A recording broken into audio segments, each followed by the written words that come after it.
आपके साथ अमन और आप देख रहे हैं केकेडी न्यूज। अब वक्त हो गया है मॉर्निंग बुलेटिन का, पर उससे पहले नजर आते हैं इस वक्त की टॉप 10 खबरों पर। गोवा में मुकाबला कांग्रेस और भाजपा के बीच, चिदंबरम बोले मतदाताओं के सामने विकल्प है साफ। थोड़ा ज्यादा बोल गए, सपा आरएलडी गठबंधन को समर्थन देने के 24 घंटे के भीतर नरेश टिकैत का यूटर्न। का बड़ा बयान, कहा मुसलमानों के वोट से तामीर कर लिए महल, पर मुसलमानों को क्या मिला। वीडियो शेयर कर अखिलेश यादव ने चुनाव आयोग से लगाई निर्वाचन न्याय की अपील। सरकार की अपील पर ईसी की बैठक, वोटिंग की तारीखें आगे बढ़ाने की की गुजारिश। आम आदमी पार्टी प्रमुख चंद्रशेखर आजाद बोले अखिलेश यादव को लगता है वो बिना दलितों के बना करने में सकता है। पीड़िता की मां कांग्रेस प्रत्याशी कुलदीप सेंगर की बेटी ने प्रियंका गांधी से कहा मैं भी लड़ सकती हूँ।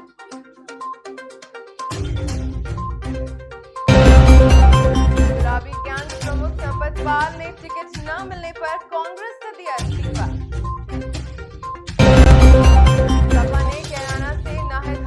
टिकट काटा, गैंगस्टर एक्ट में यूपी पुलिस ने किया था गिरफ्तार। फिर चला जन्नत जुबैर का जादू, देसी स्टाइल में 13 विदुर पर किया डांस।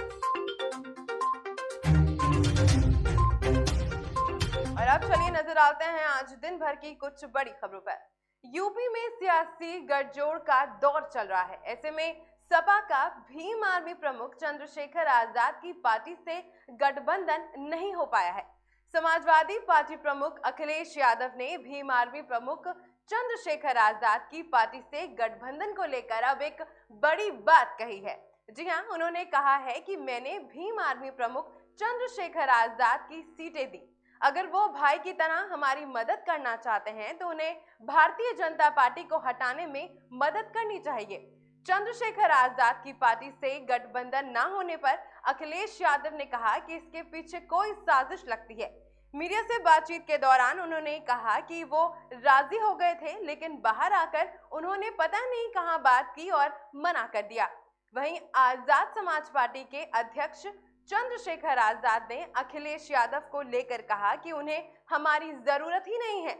उन्होंने कहा कि 2 महीने से समाजवादी पार्टी के साथ बातचीत चल रही थी, एक प्रस्ताव पर सहमति भी बनी हुई थी। शुक्रवार को जब मैं भैया यानी कि अखिलेश यादव से मिला तो उस प्रस्ताव में बदलाव देखा। मैंने उसी वक्त उस बदलाव को ठुकरा दिया। मैं बता दूं कि ये लड़ाई मंत्री और विधायक बनने की नहीं है, ये लड़ाई सामाजिक न्याय की है। इस लड़ाई को आगे बढ़ाने के लिए हम साथ लड़ना चाहते हैं।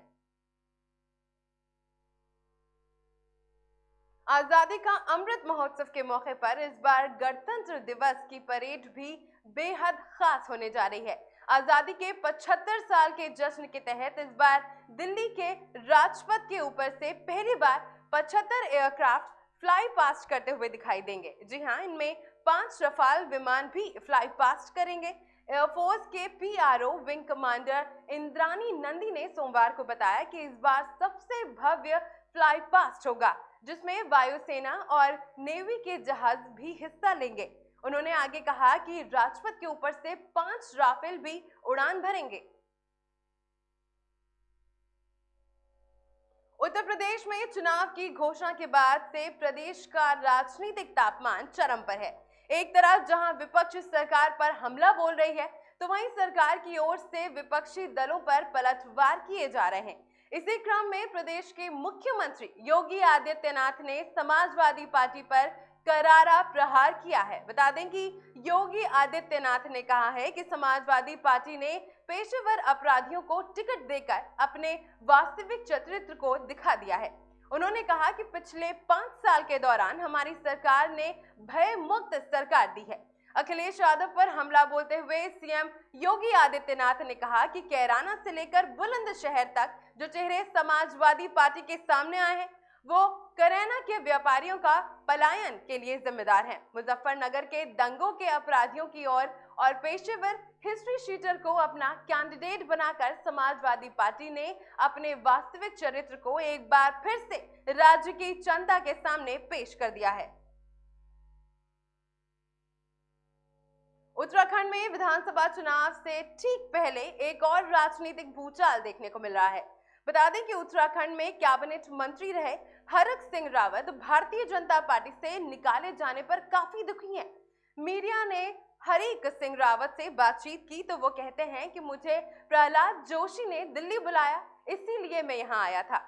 दिल्ली आकर मुझे पता चला कि वो मुझे पार्टी से निकाल रहे हैं। पहले तो मुझे लगा कि ये एक फर्जी समाचार है, मैंने इस पर बिल्कुल भी यकीन नहीं किया, लेकिन पुष्टि होने के बाद सच निकलकर सामने आया। रावत ने आरोप लगाया है कि कैबिनेट मंत्री रहे हुए उन्हें 5 साल तक अपमानित किया गया है और उनकी कोई भी बात नहीं मानी। उन्होंने कोई भी काम करने को कहा तो पार्टी ने साफ मना कर दिया। उन्होंने कहा कि हर तरह से पार्टी काम करने से रोकती थी, मेरी आत्मा मर जाती थी। मैं सेंट्रल स्कूल मांग रहा था लेकिन मैं वो भी नहीं बना पाया।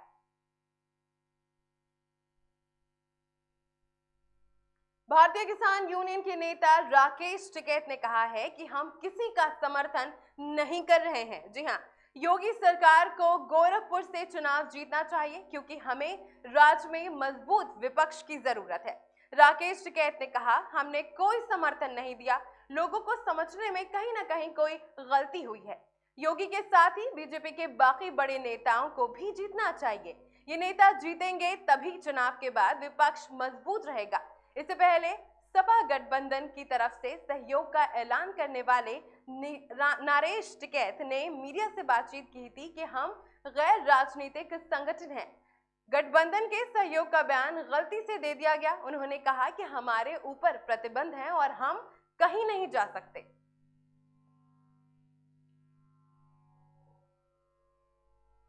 चित्रकूट की मणिपुर तहसील के राजापुर करवी मोड़ के पास एक बड़ा हादसा होते होते टल गया।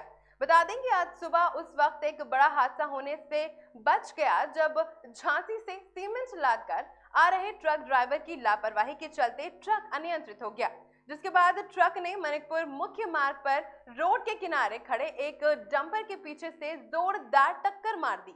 टक्कर से दोनों गाड़ी के चालक तो बच गए, लेकिन ड्राइवर की इस लापरवाही से उस वक्त एक बड़ा हादसा हो सकता था। वैसे गाड़ी हमारी खड़ी थी, पीछे से आया सीमेंट लाद के मार दिया। ये कहाँ से आ रहा था, कहाँ जा रहा था? अभी सीमेंट लाद के यार मानीपुर जा रहा था शायद। कितने बजे की घटना सर? ये 9:15 बजे की घटना है। तो आपकी गाड़ी में इस समय कितने का खर्चा आ गया? लगभग 1,50,000 का खर्चा आ गया। खड़ी गाड़ी थी मेरी खड़ी गाड़ी में मार दिया। रोड के किनारे खड़ी थी? रोड के किनारे बिल्कुल साइड में दबा के खड़ी थी। क्या नाम सर आपका? राम मिलन दुबे। गाँव का नाम? सराइया। सीतापुर जिलाधिकारी सीएचसी कसमंदा में चल रहे कोविड वैक्सीनेशन महाशिविर का निरीक्षण करने पहुंचे। बता दें कि इस दौरान जिलाधिकारी ने ग्राम प्रधान और लोगों से 100% वैक्सीनेशन कराने की अपील भी की। इसके बाद बहेड़ा बैकुंठपुर के पास जिलाधिकारी की गाड़ी के सामने घुमंतु आवारा जानवरों का एक झुंड आ गया। इन जानवरों को वहां के ग्रामीणों ने इकट्ठा किया था। बता दें कि आए दिन आवारा जानवरों के चलते किसानों को काफी मुश्किलों का सामना भी करना पड़ता है, जिसके चलते किसानों में काफी ज्यादा आक्रोश है। नाराज किसानों ने बताया है कि जिलाधिकारी ने अधिकारियों और ग्राम प्रधानों को गौशाला बनवाने के आदेश दिए थे, लेकिन आज भी गांव के लोग आवारा पशुओं से बेहद परेशान हैं। ना तो गांव में गौशाला बनने की बात आगे बढ़ती है और ना ही उस पर कोई काम किया जाता है।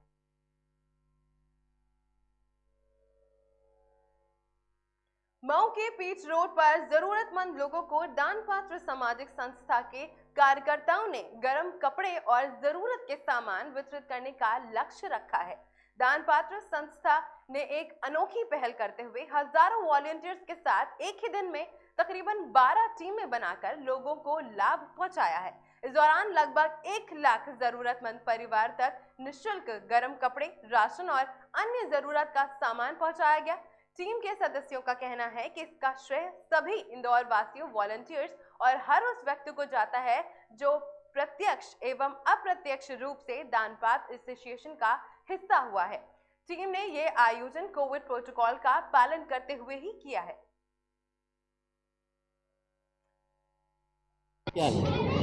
सर ये इवेंट हम लोगों ने जो ठंड आप भी देख रहे हैं कि अभी कितनी कड़ाके की ठंड पड़ रही है, और आप और हम भी दो स्वेटर के बाद भी हमें इतनी ठंड लग रही है कि हमें ब्लैंकेट के अंदर रहने की इच्छा रहती है पूरे टाइम। तो हमारा ये मिशन है कि हम आज के दिन 1 लाख लोगों तक मदद पहुंचाएं। उनको जो भी ज़रूरत के सामान है, ठंड के कपड़े, स्वेटर्स, ब्लैंकेट, कपड़े, खिलौने, चप्पल, जो भी हमारे पास अवेलेबल है हम उन तक पहुँचाने की कोशिश कर रहे हैं आज के दिन।